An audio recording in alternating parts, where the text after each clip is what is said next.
Fala galera, beleza? Voltando aqui na nossa playlist, né, de urbanização, e dessa vez vamos falar um pouquinho sobre mobilidade urbana. A gente está cansado de saber, a gente cansado de sentir aqui em Rio Preto mesmo questão de engarrafamento, muita gente, né, se deslocando ao mesmo tempo, os horários de pico a gente tem superlotação.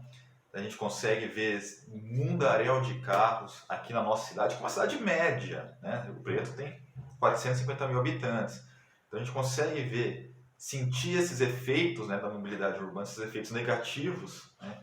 Muitas vezes aí, se a gente pegar a Andaló no final do expediente, a entrada ali saindo da Washington Luiz no final do expediente, são lugares extremamente complexos, extremamente lotados de automóveis, né? Então a gente sente isso na nossa pele. Agora, transporta isso para São Paulo, uma cidade com 12 milhões de habitantes, né? Engarrafamentos que muitas vezes duram aí quilômetros e quilômetros e é cotidiano. É normal isso, você ter grandes engarrafamentos no horário de pico em São Paulo. Tá? Não é à toa que São Paulo, junto com Nova York, são as cidades que mais têm helicópteros, frota de helicóptero. Né?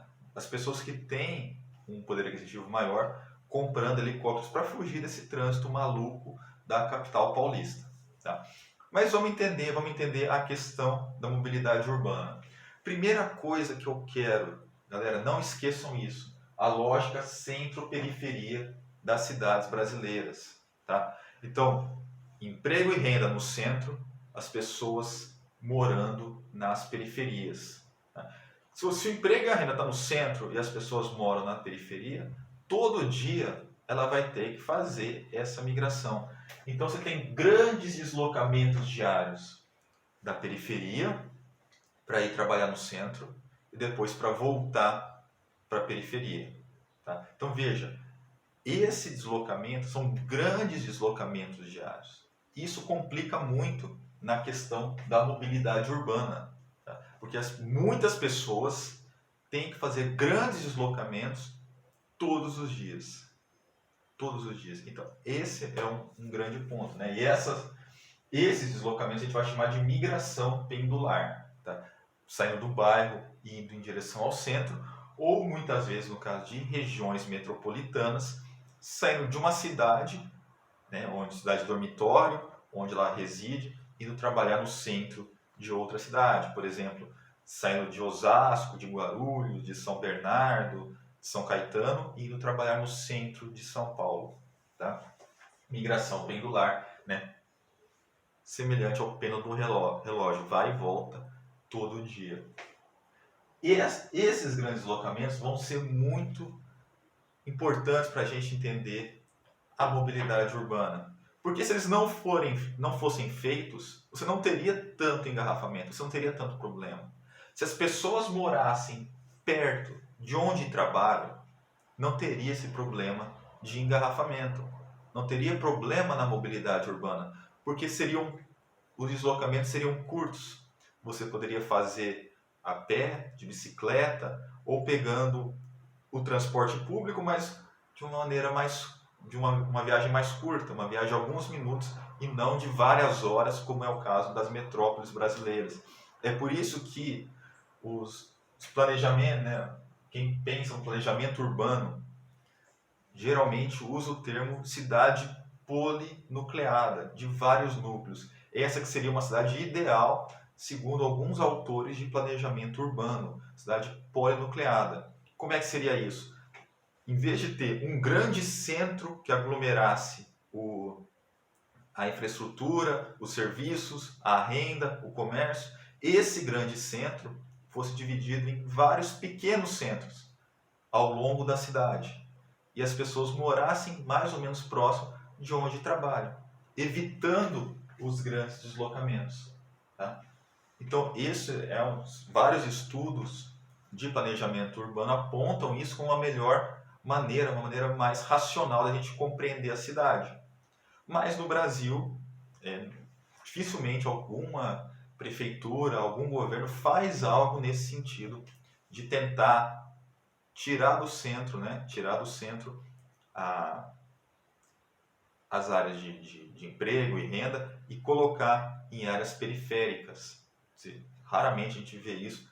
Eu particularmente não lembro de um caso entre as grandes cidades brasileiras que algum governo tenha feito isso. Mas é o que vários estudiosos apontam como uma saída, e uma saída racional, né? Se a gente pensar que a gente vê grandes deslocamentos diários no Brasil, né? Você evitando isso, evitando esses grandes deslocamentos diários, você melhora a mobilidade urbana. Essa é uma questão de planejamento urbano, de você pensar a cidade a longo prazo. A gente vai falar disso no outro vídeo, tá? Outro ponto importante, priorização do automóvel. Tá? Isso aqui tudo é caso brasileiro, gente. Tá? Isso aqui é focado no Brasil. No Brasil a gente tem priorização do automóvel. Galera, o automóvel como principal modal de transporte brasileiro, seja em viagens, seja dentro da cidade. Isso historicamente. Historicamente as pessoas priorizam o automóvel. E muitas vezes vão fazer viagens de automóvel, né? Vão fazer deslocamento de automóvel, uma ou duas pessoas por automóvel. E automóvel a gente sabe que ocupa muito espaço. Então, né, tem até na internet, já vi fotos, né? Coloca lado a lado 60 pessoas, e aí um ônibus, 60 pessoas e 60 bicicletas, né, o espaço que ocupa as bicicletas, o espaço que ocupa o ônibus, e 60 pessoas dentro de automóvel ocupam um espaço 4 vezes maior na rua, né?